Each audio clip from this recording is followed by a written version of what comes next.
all community members, including for anyone who's interested. The Glenbrook Legacy Walk is advertised right here. This is your opportunity to leave your mark on our new football stadiums. Those are available for purchase right now through the district's website. So former students, our alumni, community members, local businesses, anyone who might be interested, great opportunity for you to share that.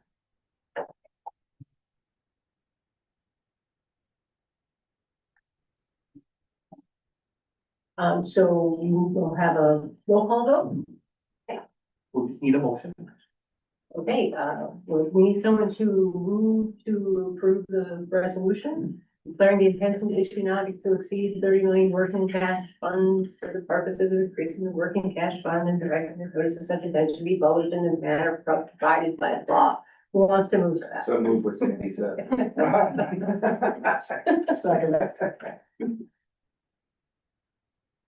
Mr. Glowacki, Yes. Mr. Schein, Yes. Dr. Steinberg, Yes. Mr. Downing, Yes. Ms. Mullenbeck, Yes. 5 members voting yes. Motion carries. Thank you. And now we're moving on to a little bit more robust discussion of the 26-27 fiscal year tentative budget. And it looks like Mrs. Barr is gonna take this one. I'm gonna take this one. I'll start this one and then I'll have Ms. Tarver come up and keep going at it. So Mr. Stein did a nice job recapping what happened in our finance committee meeting just a few short hours ago at this point. But just to highlight a few things and reiterate a couple of points. The format is different this year. That was purposeful. That was by design. That was to allow us to submit a budget that's aligned with the Meritorious Budget Award, which is a national honor presented by the Association of School Business Officials International, so ASBO. And it recognizes school districts that go beyond basic numbers and produce transparent, easily understandable budget documents that clearly communicate our goals and resource allocations to the public in alignment with our strategic plan. There's also a memo for you, based on the feedback that we've received from the board over a number of years. So 2 dates that are important as it relates to the tentative budget is tonight. We are looking for the board to authorize placing this budget on public display for its inspection. And then to schedule on September 14th, a public hearing and formal adoption of the tentative 2026-27 fiscal year budget. So those are 2 dates that are important.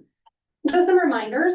We currently are working with our auditors and looking back at the fiscal year 26 budget, and that means that things could change. That's why this is a tentative budget. They are looking at a number of items that might need to move back to fiscal year 26 or be shifted to fiscal year 27. And you will see some changes in the way that our budget looks because we are doing our master facility plan. Year 1 is the 26-27 fiscal year, and those have some expenditures related to amazing new stadiums. And so you're going to see some transfers and some purposeful use of fund balance to support those. So I will ask Vicki to come up and go through a couple more details for you to learn about the budget. Just some high level information. When looking at the last year's budget, we ended with the revenue 102%, 2.7% received, and expenditures at 95.3% dispersed. These are tentative numbers. Like Warren said, we are currently under audit. Those numbers are subject to change based on the audit findings and any accruals or adjusting entries they have us made. When looking at the current year's budget that we're asking you to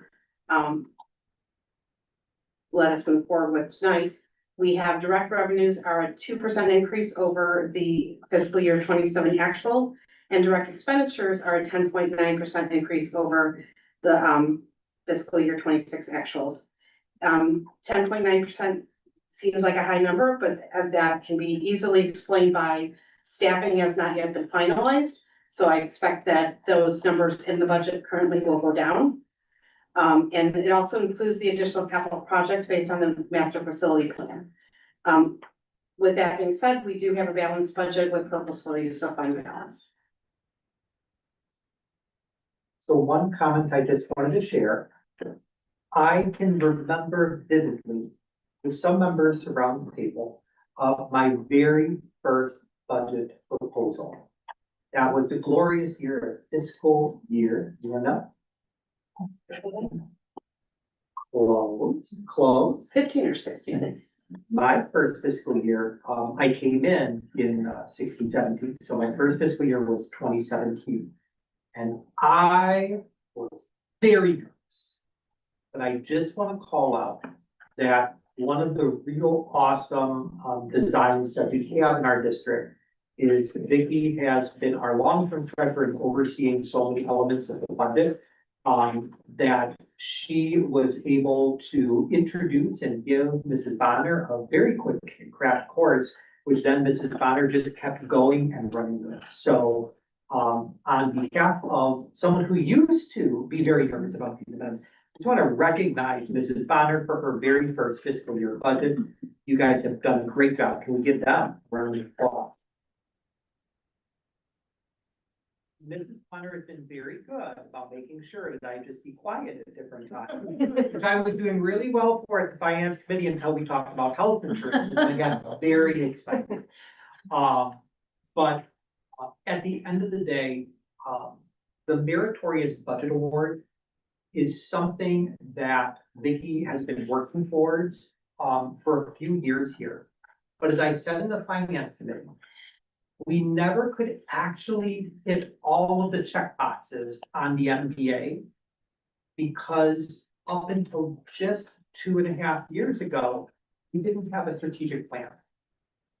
Now that we have a strategic plan, we can finally connect the best estimated spending plan and revenue plan of the school district to its strategic goals, to its core values. And so now we're seeing even our financial reports elevate up. The MBA process also, if you're not familiar, is a peer review process.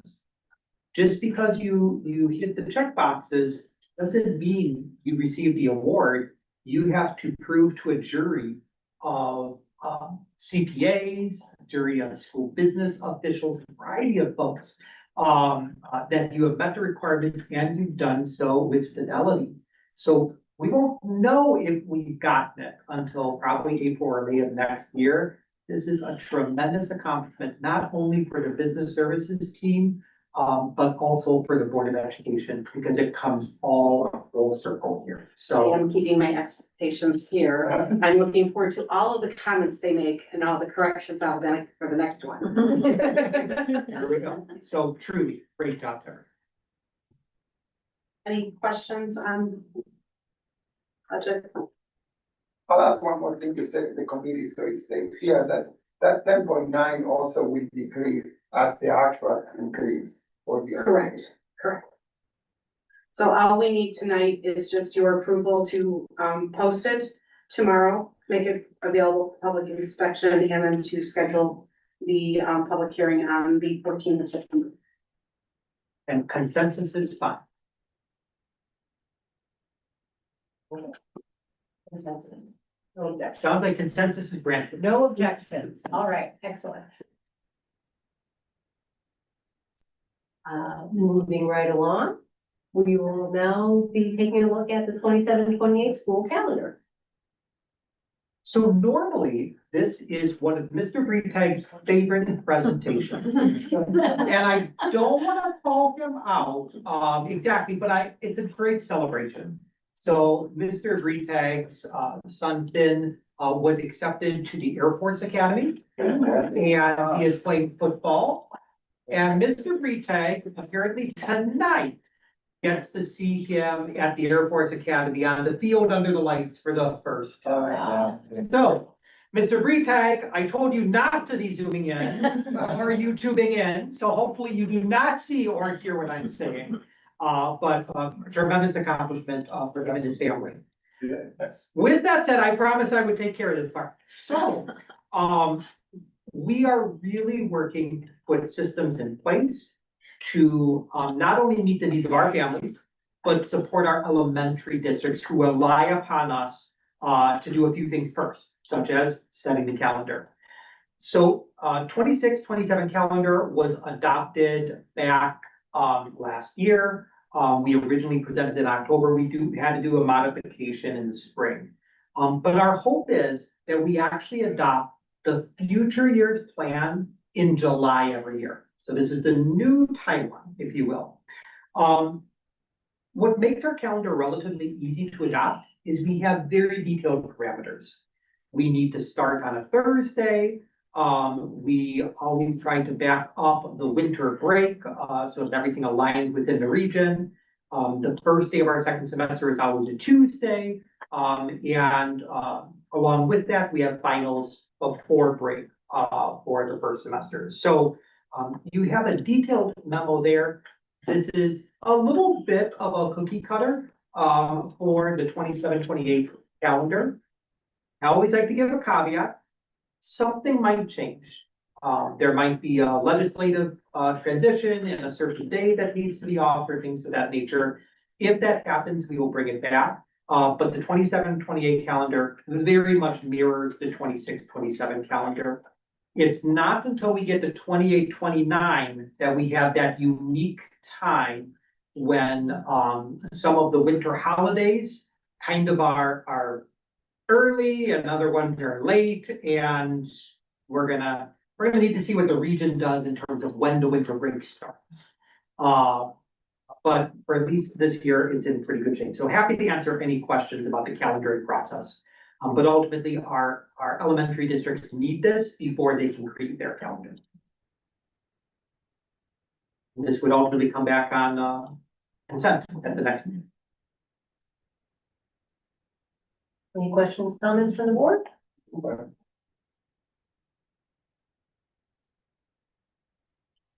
Dr. Steinberg? I have two questions. One, can't wait until Mr. Brita gets back, but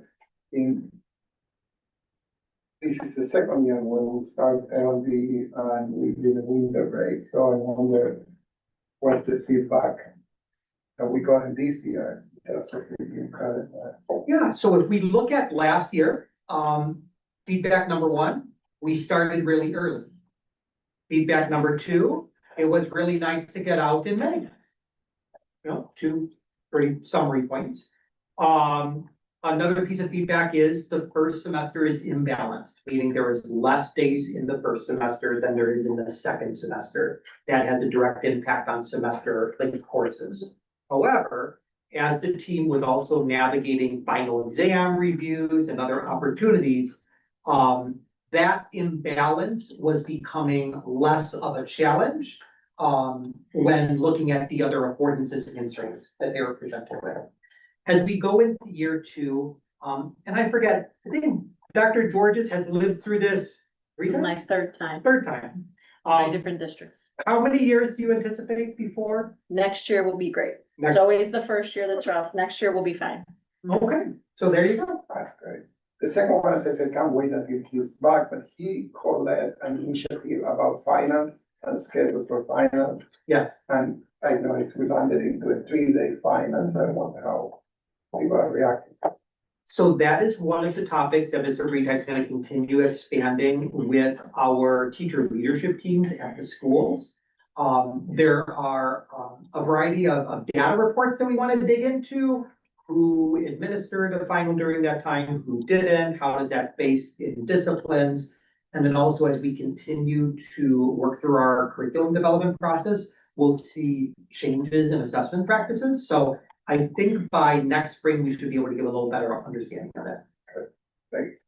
Since our colleague was asking about the talent feedback and everything, one of the feedbacks I've been during graduation parties among the senior class has been that they've actually appreciated having that semester grades for their class schools that they're going into waitlisted. Stuff it made it among the families, and this is an unofficial poll, but families that have had two kids going. That's official. Had kids going through both. For sure. Older ones that had under the old system and new one, they noticed the difference, like it was a lot easier. As opposed to doing all the special requests and not knowing that they could. Yeah. So That's cool. Agreed. So again, this will come back on consent. Okay. Item 7.4 on our agenda is the IGA between the school district members of the Central Suburban League regarding payment of IHSA licensed officials for athletic events. Well, for those of you who may not be aware, we are in the presence of additional duties as assigned. Dr. Georges actually serves as the president of the CSL Board of Control. And so this actually, our action and the action of our districts will then go to the Board of Control. Real quick snapshot, the Central Suburban League is one of the oldest athletic conferences in the state of Illinois. Athletic conferences have existed forever, but they actually aren't formally structured or managed or overseen by the IHSA, which is kind of unique. Ultimately, they exist to coordinate athletic contests, provide additional pathways to the state finals, specifically in the sport of football. Every other sport is different, as I've learned in many different circumstances. And another thing they do in addition to scheduling contests is they help make sure we coordinate the hiring of athletic officials, which are essential to any sorts of contests. Because the CSL kind of has a bit of a less structured design, there have been some concerns about some of the different activities we do, such as hiring athletic officials and setting rates. So we've worked with Sprint, we've worked with legal counsel, we've worked with other members of the CSL, those who are in Sprint and those who are not. And we've identified that we need an intergovernmental agreement to formally establish the CSL as a partnership and delegate certain rights to them. This IGA ultimately delegates the responsibility for the CSL to coordinate contests, schedule them, and also schedule the officials for them, which will include setting a rate sheet. We have been working through this, I want to say, since February of this past spring. We're in a really good shape. Let me give a little asterisk. This is part one of the IGA. Part two will be, we're calling it a thicker IGA, which will address a lot of different structural needs. We just weren't able to get a consensus from all the districts at this point, but that'll come back in November. Why we are seeking action on this tonight is there is this really important fall season that's coming up. It does involve sports such as football.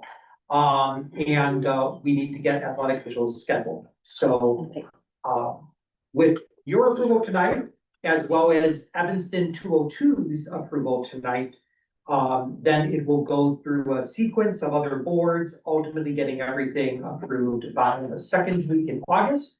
And we'll be good to go. Happy to answer any questions.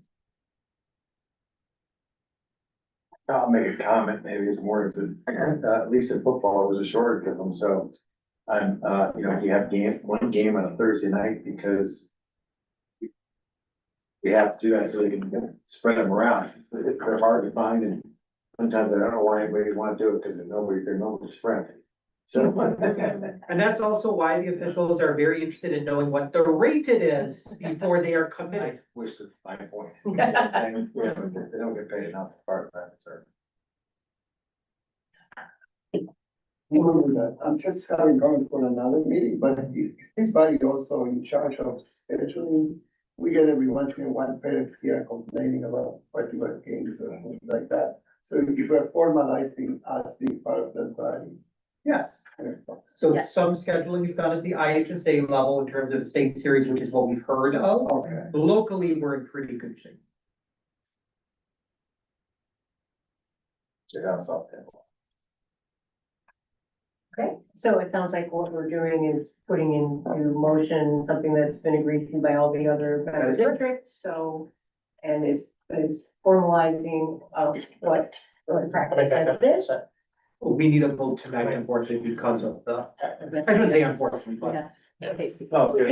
It's all right, we can take a vote, Yeah. it's all right. We got grit. All right, so I think we'll need a motion then to approve the intergovernmental agreement between the school district members of the CSL. I move we have the intergovernmental agreement with CSL. Second.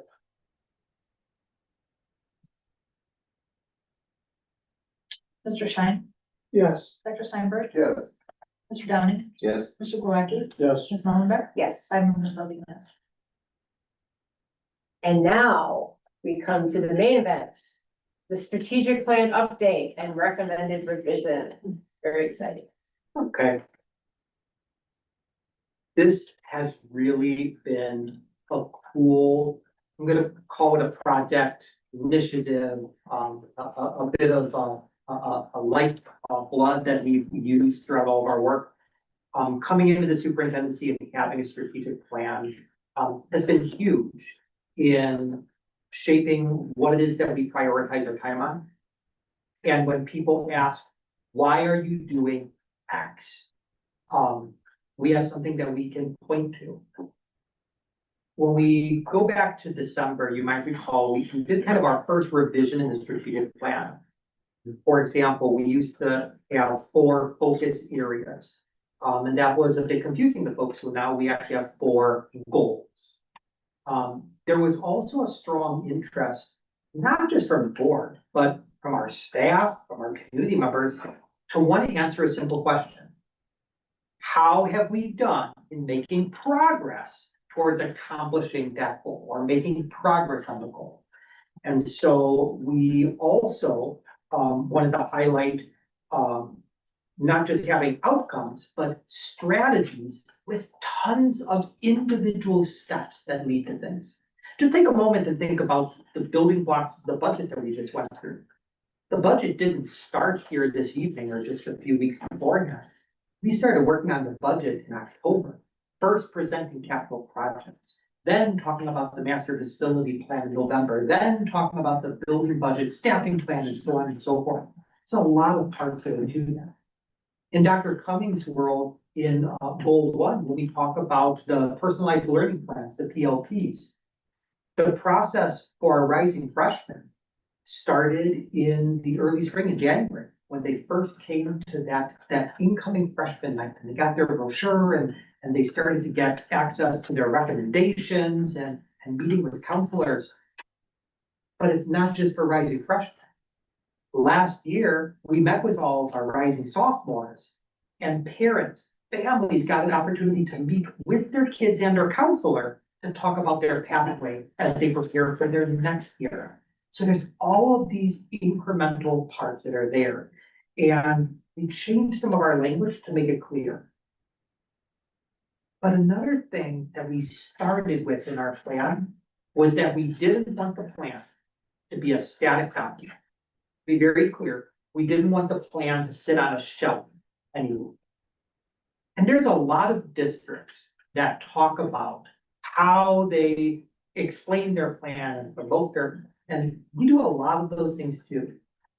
But I want to highlight 3 things that we do that are actually so unique that it resulted in our district being asked to present at the joint annual conference this November in front of all 800 plus school districts in Illinois to illustrate what it means to live a strategic plan and promote that plan. And those 3 things are what actually we saw a little bit about today. Any one of our community members can look at our Board of Education agenda. And right from the agenda, they know where our focus is on each item because we specify what goals and specifically the strategies are that are associated with that item. The CSL conversation? Yes, there's a part of governance there. Yes, there's a part of legal ease that is there. But the CSL IGA is about providing our students opportunities to participate in the 4As, specifically in athletics and activities.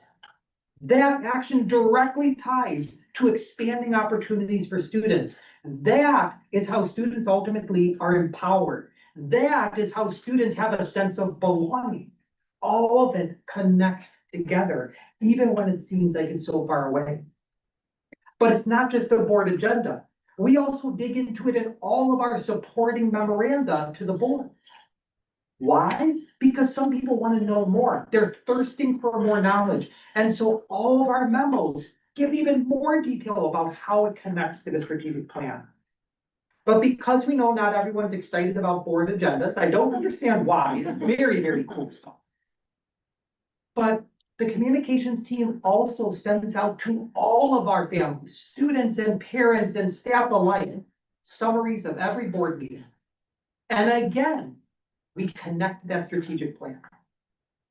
And if that's not enough to talk about the governance work of the board, even the master facility plan that you see in front of you, that's one of the tools when we go meet with parent groups that we share. When we go, it's almost that we don't go empty-handed because we don't want them just to hear us. Some people are absolute great auditory learners. Other folks need that kinesthetic feel. They need to hold something and look at. We celebrate that in every which way. That type of work, little bonus part, leads to stuff like this. Those of you who haven't seen this yet, this is our Illinois Green Ribbon Award that we actually just received this week.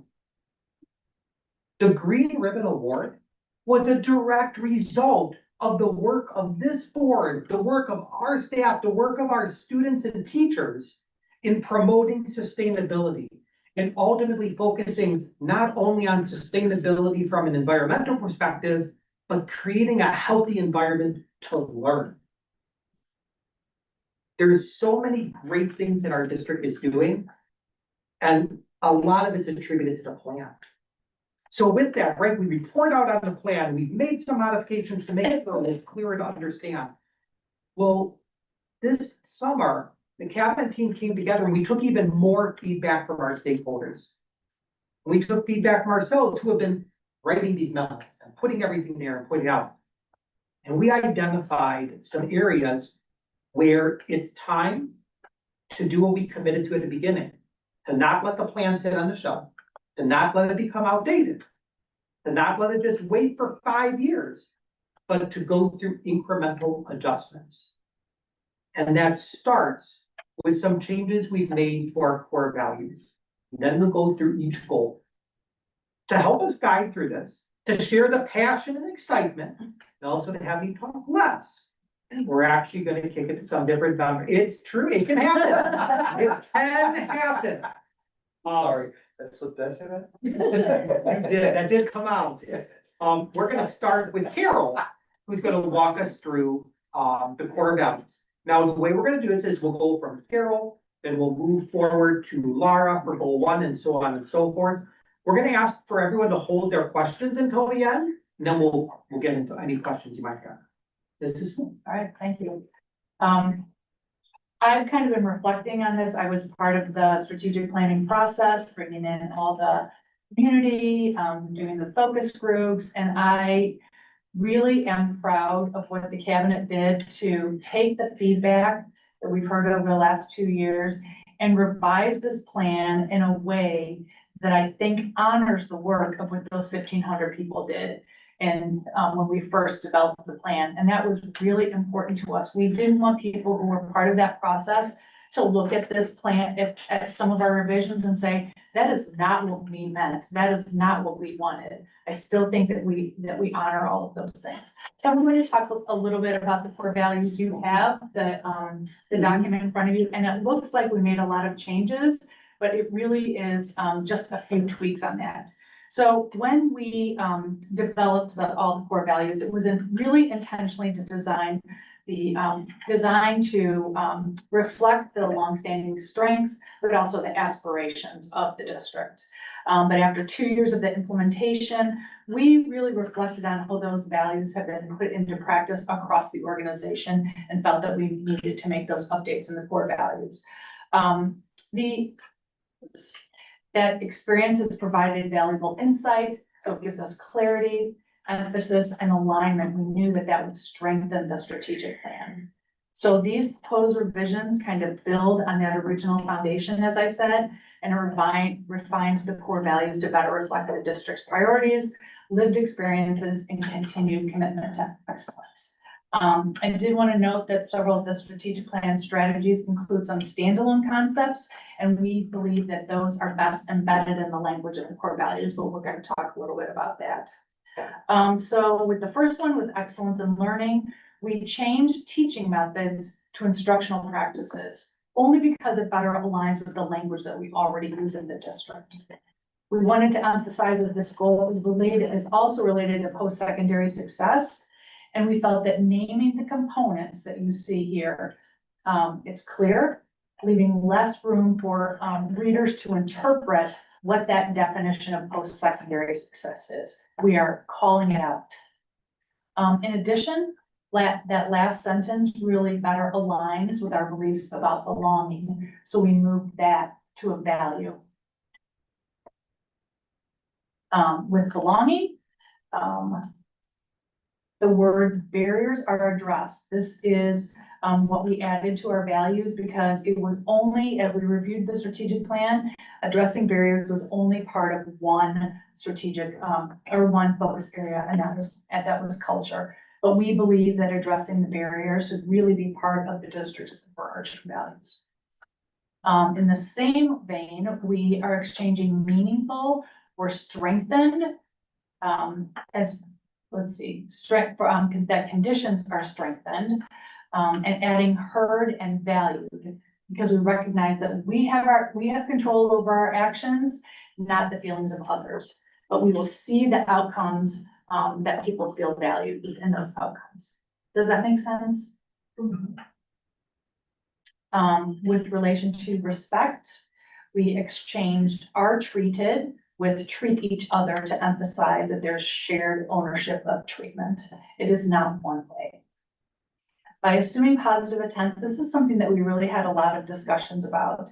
And we felt that that really shows kind of a reset in the culture of the Glenbrooks, that we have to honor and show that we are assuming positive intent, and we also hope that our staff members are assuming positive intent, as well as our families and our students. We must believe in the good, so we have to change that culture of Glenbrooks. With responsibility, we really wanted to have active engagement as our goal. And that's why we changed it to actively engage in their daily work. And through that, learning and growth can be achieved for both our students and our staff members. Well-being is something that we talk a lot about in the district. And we felt that, that if you see that we crossed out setbacks, our growth opportunities, and we really felt that that was negative language and we needed to reframe it as positive.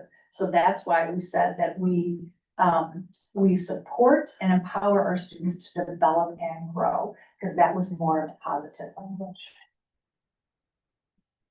So, so you doing the next? I am doing Okay. goal one. Surprise, surprise, right? I am very passionate about student empowerment. In fact, earlier last school year, I came and talked with you about the personalized learning plan. And now every district student has that opportunity to create a personalized learning plan with their counselor and their parents. And so for goal one, the concept has remained the same, but we have reduced and clarified the 5 strategies down to 3 strategies. The first one really focuses on that dynamic plan that we talked about. The biggest change we made there was just including, as Carol had just referenced, like a shared ownership. It's more than just the counselors and the parents and the student coming together, but it does include our staff in that as well. For the second one, was really clarifying the role of the staff in terms of providing MTSS, as we refer to multi-tiered systems of support and interventions. In the previous goal, there was a strategy E that just said each student will have access to staff resources and support that meet their unique needs. It was kind of a catch-all. Everything we do falls into that one. And so we defined it a little more clearly in that second one. And the new C focuses on student engagement and really having the student take an increased ownership in their future. So I would say that one of the biggest things that was changed with the strategies is the concept of shared ownership and really engaging the student and the staff process. I'm going to turn it over to Mandy to talk about goal 2. Now, the second goal of culture and climate on the summary highlights how a strong culture is really important for fostering that sense of belonging for all members in the Glenbrooks community. So that is why we've added those words of a culture of belonging and connection to the title of that goal, to really bring that core value of belonging into the core, I can say core about 8 different times, into the main feature of our culture that we're working to establish. That is something that we talk about all the time. The strategies that you'll see emphasize relationship building with our students, families, and community, and that all of that is a very intentional and active thing that we do as staff members here to be able to ensure that that we are actively growing our skills in building those relationships and partnerships with our students, families, and community. And then you'll also notice that there's a strategy around our development of our relationships across the Glenbrooks with all of the schools in terms of the collaboration of our staff so that we can make sure that we have those coordinated experiences. I think throughout all of these, what we really were emphasizing is that culture development is not just something that's a task that's completed, it's something that is a commitment year over year. So these strategies are things that are all the time, which is why we put why we are phrasing them in those active language about the staff will and the district will prioritize. That's part of that, because that will all keep being an ongoing part.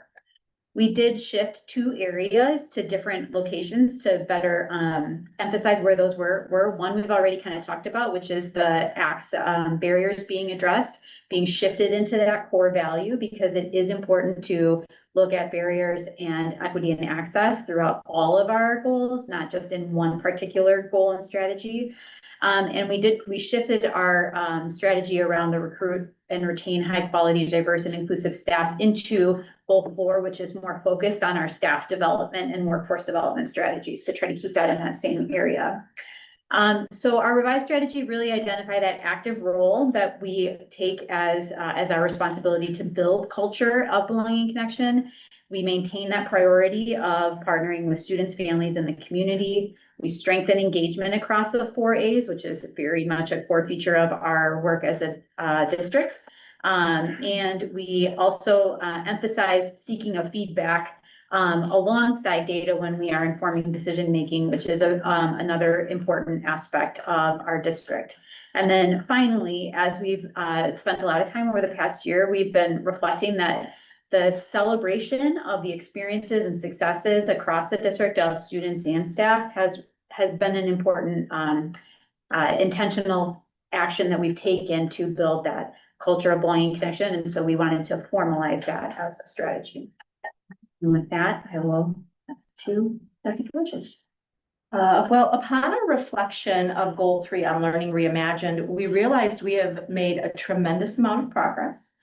In addition to the fact that some of the original caveats of this goal better aligned with Goal 1 that Dr. Cummings shared with you earlier. The amount of progress we made is really a testament to Mr. Bretag, Dr. Kim, Dr. Vasilopoulos, the instructional supervisors, and our tremendous faculty. They have been doing extraordinary work in our area of teaching, learning, and assessment.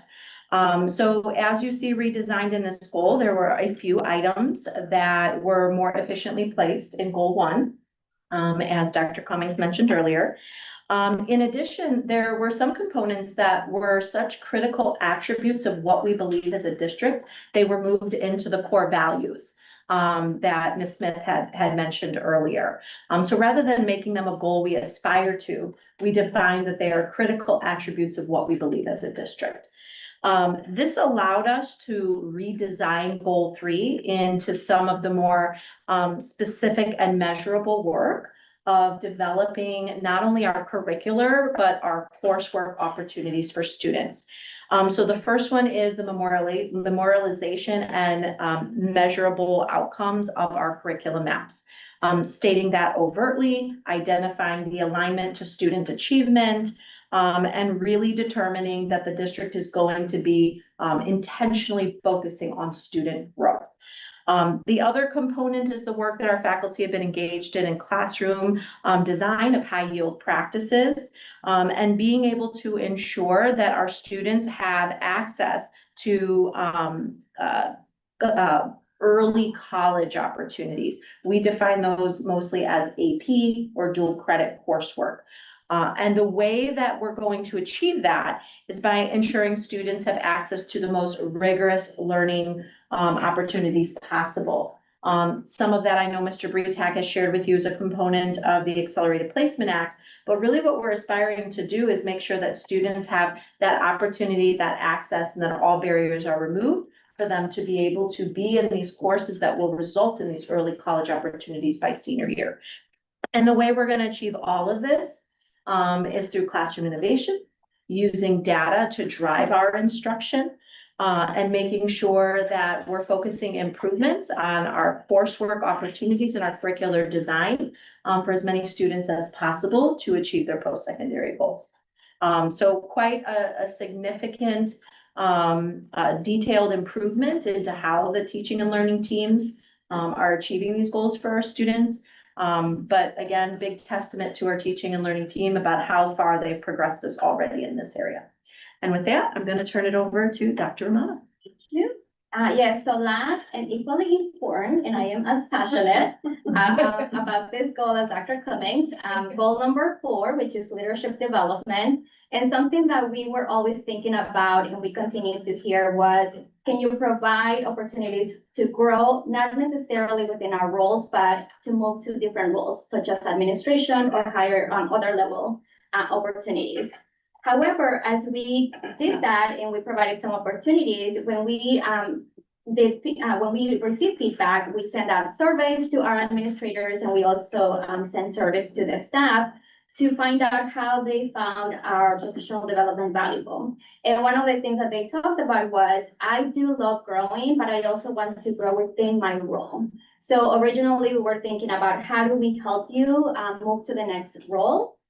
And some of the feedback we received was, I love that for someone else that aspires to do that, but in some cases, we want to grow within our current roles.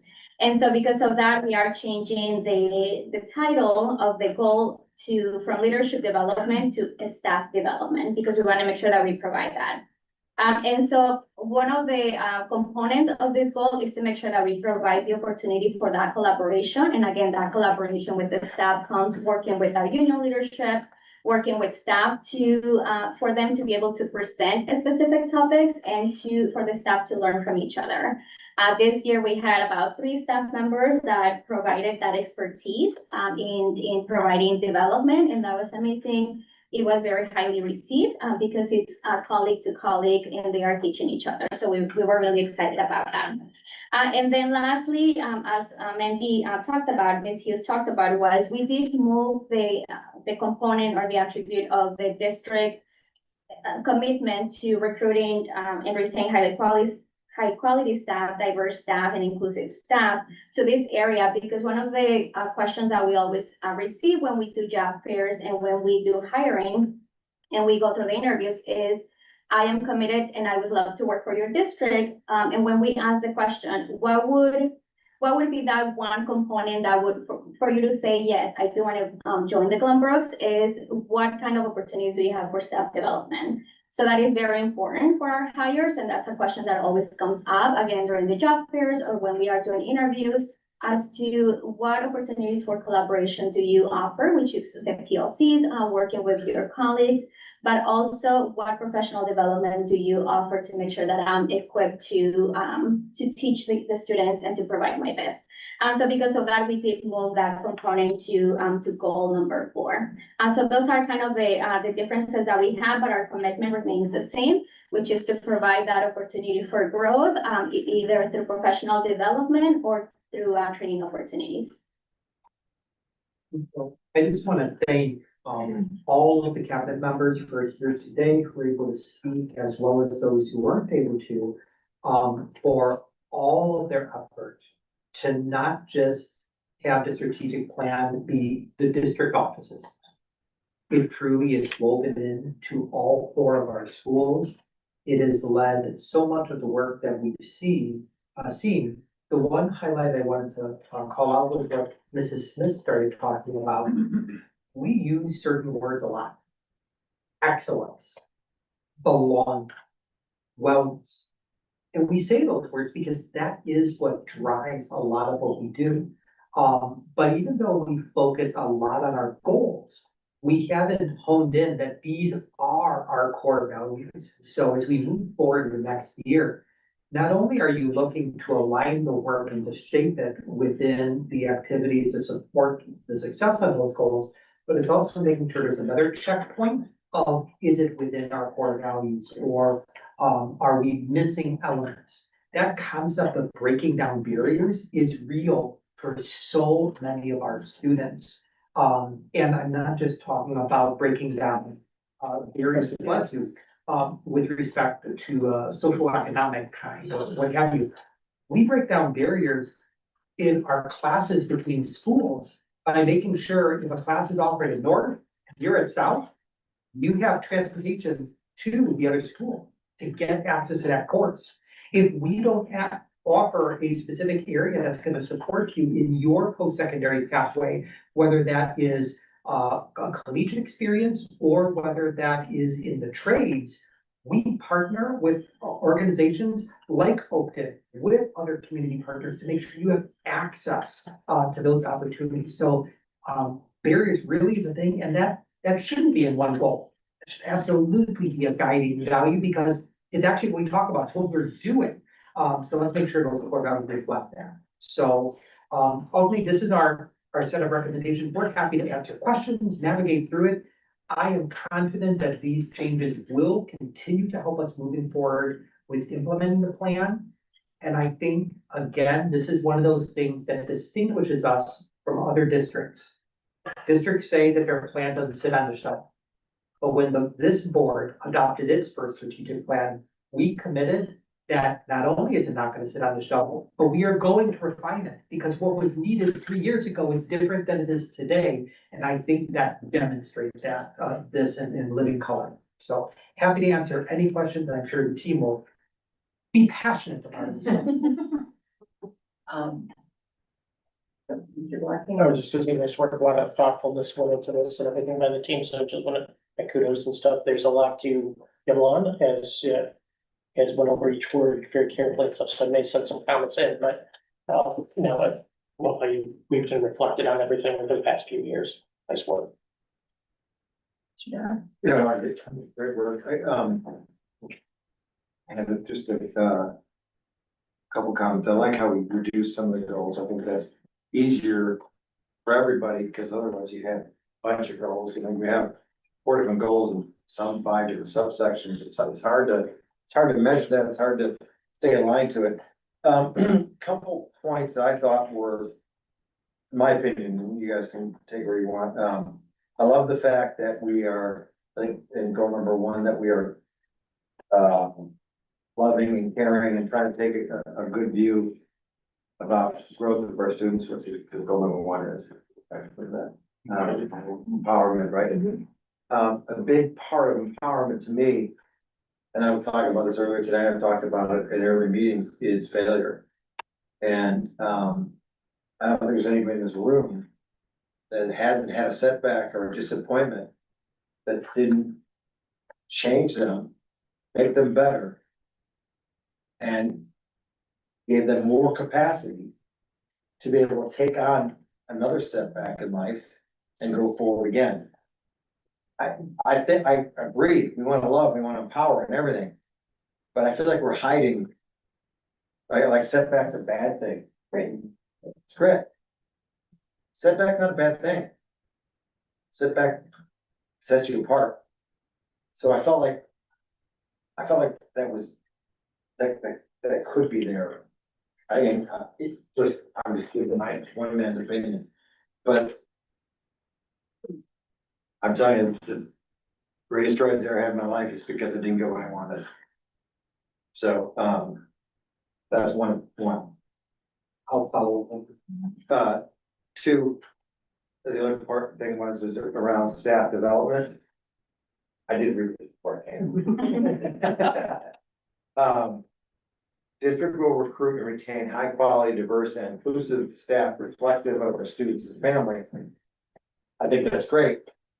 But I think it's gonna be really hard that we try to measure our staff to our student body or our families. I'd rather almost see that they'll be, and that maybe I think the point of that is you wanna hire people that get the joke and find it funny, right? Because this is a special place, as opposed to necessarily the diversity matching the body. The diversity should match the culture. My thought.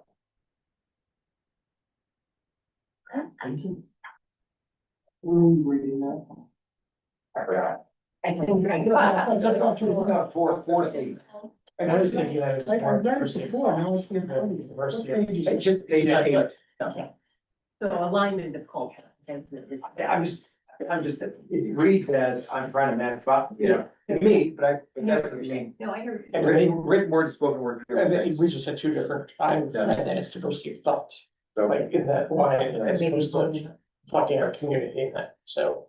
So the goal is written for diversity in composition of staff. That's what I thought. So gender, race, ethnicity, background, things of that nature. That's how it was originally intended and written. But I Which would think, be really hard to match up, right? but I think to add to Mr. Dominic's comment, those things don't have to be mutually exclusive. Agreed, Right? agreed. So the fact that you are diversifying your staff to the point that you want to see students having positive role models that also look like that, it's empowering. Now, You get both, great. the fact that you look like somebody or you act like somebody doesn't mean that you are in tune with them. But that's part of the human resources challenge. It's not just simply saying you're diversifying. You have to find the balance of doing the two. 100%. Because otherwise, I've been doing this at a different level, but I've seen great people that look nothing like the people that they are leading, but they have embraced the cause or the culture in such a good way that nobody cares about how you look or what You you know, you break down that barrier. Exactly. But you don't, at the same time, you don't do an effort because it's changed. I get both, I'm just saying it. There's a way to articulate. Yeah. In a way that's more. 100%, yeah. English? Or diverse. Mr. Stein? No, interesting point. Yeah. And so, like Jack said, I like the positive framing, and I was thinking, I don't know if this is our job as a district or not, but I think our students get it much faster than our parents.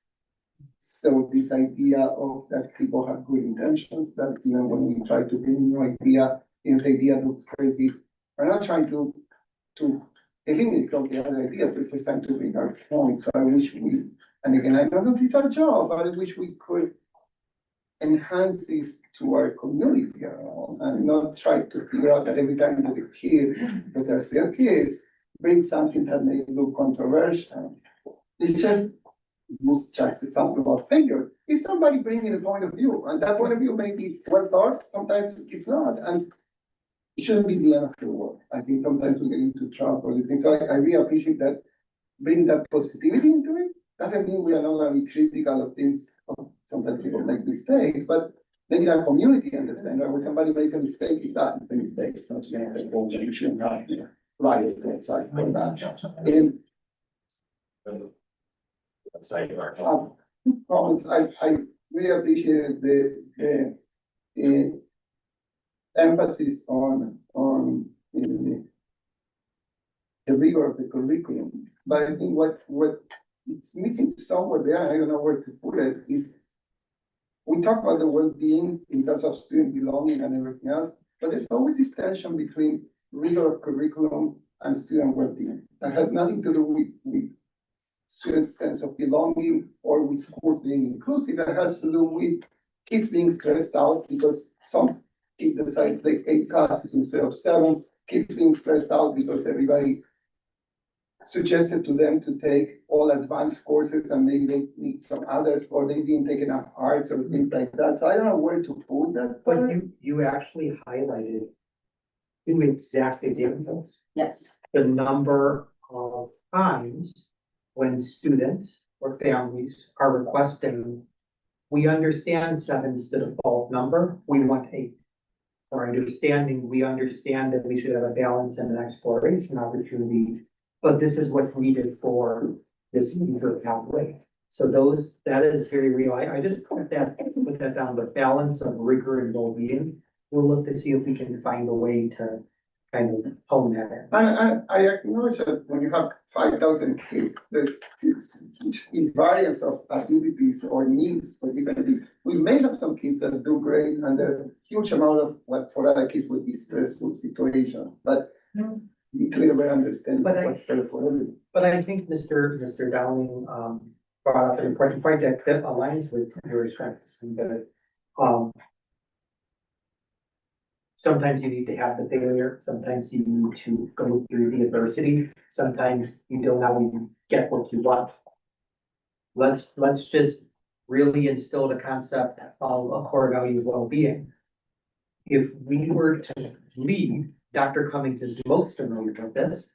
If we were to lead with, from a professional educational standpoint, 7 is the number, 7 courses, you must have a break, and that is the core value. Then even though you might be able to make another argument, because there's always an argument to be made, goal 1 of anything you need to be successful, right? Sometimes you need to hear no, because we know professionally that's what's best for you. But I will say, it is a challenge when you say no on anything. No, it's not. I'm gonna welcome Mr. Downing to some conversation. So last comment and 2 questions. I think I follow Angelica's comment. Career development opportunities, not just only professional lanes, but opportunities to learn and do. I think could help us also financially, because then it's not just coming to the for how much we pay, but the opportunities to growing or the opportunities of learning things. So to appreciate that big part of that. Questions / comments. I like this idea of the performance indicators and activities. Where is that leading to the timeline of coming up with things? So this was a direct question of the members of the cabinet. We wanted to put forth a lot of effort and well thought, plan with the revisions. Once the revisions are set, we will make a commitment in September to report back with the activities that will support the strategies. And tied to that question, I have mentioned this when we started the strategic planning years ago, because that's what we do in higher ed is you tie this to an annual process. So the same way you do the zero budget model, you say, here's what I'm planning for next year and how my plan ties to the activities and KPIs. So I'm assuming I'm gonna go into that kind of rhythm, that not just simply when we bring things to the board, but as people do your annual meeting. Sorry, I read your. Your reading is mine. You are correct. Read you. Really trying to use our summertime as our building of a foundation, or our resetting of the foundation, so we can keep on moving forward, as opposed to, as sometimes we use the expression, building the plane while flying it. So, yes, summer, then early fall, we set our goals, and in the spring, we evaluate our goals for our success. Kudos to all of you, because I know the plan is moving, but we didn't wait 5 years. Let me follow up on it. I don't want to, if mine, he said I was having an issue. I don't have an issue with anything. No, sorry, I was specific reference. Yeah, I was giving you a new reference. No, I know. I said, I don't want, you said that, so I'm saying, I don't want anybody to think I have an issue. I'm just trying to tell you how I read it, that's all. So, Right, you're good. that's why I said it. And I was referencing just the. I know, yeah, phrase, but not as an issue. that made me think that I should say that. I know that, yeah. So they didn't answer my question, which one? We were sideline, sorry. So, Sorry. just a couple of things. I recognize, I want to recognize the tremendous amount of work that went into this, Sure. because these types of big picture thinking conversations can end up just being a morass going off in all these different directions, and you never actually bring it to ground. And this has been brought to ground in a very thoughtful way that I'm so impressed that you're like taking specific feedback from the staff, for example, about the goal or that is linked to professional development and being responsive to what resonates with them. I think you know, to Jack's point, the way the plan was before was maybe a little, like, there was a lot, there were a lot of little subsections and all of that, and this is so much sharper and more honed, and what that does is makes it easier to really, concentrate on what matters, instead of having all these little subsections, like, have these, like, buckets almost, that like all these things, little things fall into that become the metrics that you feed into getting that larger goal accomplished, but it's more focused, it's easier to wrap your brain around and not get lost in the weeds of it, you know? I think that, the positivity is great. I think one of the things that that really resonated with me, and something that I try to remind myself of all the time, because I think this is something that just is a better place to start from when you're trying to interact with people, that are members of your community, is please assume positive intent. If you come to a conversation assuming that someone is trying to hurt you, wants to get you angry, doesn't see your point of view, you are not starting from a place where you're gonna make quick progress. So I really am happy to try to have us reframe, to be always thinking, you know, we are a community together in this district, and when we interact with each other, we give each other the respect of saying, the person who is talking to me is trying to help me, not trying to hurt me, because we're all in this together. So I think that's a great way to think about things. When we first started talking about the strategic plan so long ago, and having the dashboard and having the accountability, having the plan be revised this way to make it tighter. And I noticed also so much change from passive voice to active voice. I think it's gonna make it, when you guys come back with all of your plans, like, how are we gonna hit these strategies? This is a cleaner goal to work against. It's just gonna be so much easier for you to tie back. And I know the board expects accountability on this. So I think all of this is tremendous improvement on what was already a huge project with a lot of great input, but it's a massive thing, and we weren't gonna get it perfect right out of the gate, because it's never gonna be perfect. It's always gonna be evolving. And just as a headline, it's a 5-year plan. We're halfway through it. So we've got, you know, there's gonna be a lot more revision to come. So it's helpful to doing this even while we're flying the plane a little bit, just because, you know, when the 5 years is up, it's gonna be time for a new plan. And, you know, we'll be in a much better position to be thinking about long-term if we've made these adjustments along the way. So all that to say, I think this is fantastic. It will be an iterative process. It's great that we have a timeline to keep doing that. But I really think this is a massive step forward from where we were. All with what was already great and put together with really good intentions didn't get just left. It's evolving and it's being made better. And I think that's exactly what we hoped for when we had this put in place. So yay.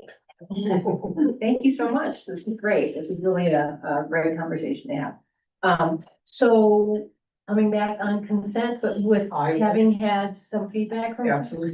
I will work with the team so that hopefully, if not this week, by next week in the bullet points, I'll share some updates and address all of that so we can go through. And then it would come back for consent, which would work well because we also want to talk about it during the start of the year at the schools as well as with all of our staff. We'll just keep it rolling. Excellent. All right, well, that brings us to the end of our discussion action agenda. We do have next our topics for future board meetings. We will have a communications committee meeting occurring prior to the next board meeting in August, correct? 5:30, we will be at Glenbrook South. I am forgetting right now, are we in Titan or Lyceum? Lyceum. We are in Lyceum. Okay, and we'll be going on a little tour of the projects over there. Yes, so what? Very nice, very nice. Did any board members, have any other topics they'd like to suggest now or? If not, you can always send an email to RJ or myself, and we'll get that put on the calendar. Anything that you all come up with. And we will have closed session tonight. There will be no action coming out of it. No action coming out of close.